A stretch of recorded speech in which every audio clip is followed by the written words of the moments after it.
Hi guys, welcome back to my channel. Dito ako ngayon sa may Tagbak Marine Park sa may Liloan, Southern Leyte.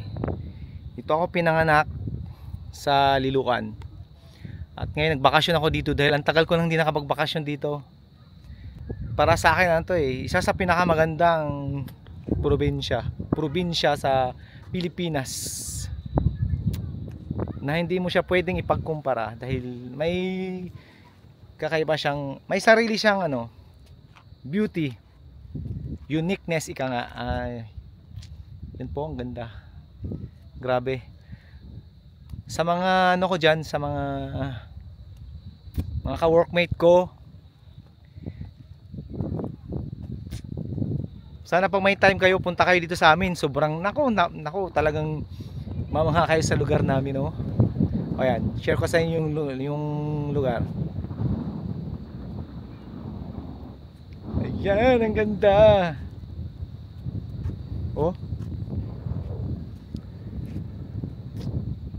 napakaganda po niyan mga kaibigan ko, mga friends, mga ka-workmate. Dito po yan sa probinsya namin sa may Southern Leyte. Wala akong masabi po. Dito nung high school ako, dito ako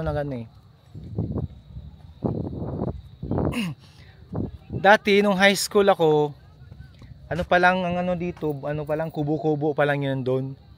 Yung may mga cottage yun ang ginagawa. Kasi plano papagdugtungin nila to. Tapos dati nagbabangka pa lang kami noon. Doon, isang lang noon. Malit lang.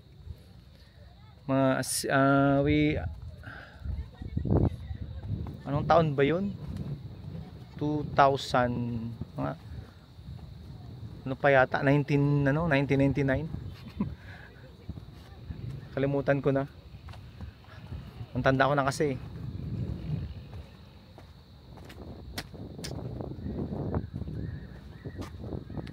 Next time pag may time tayo, pasya kayo sa amin.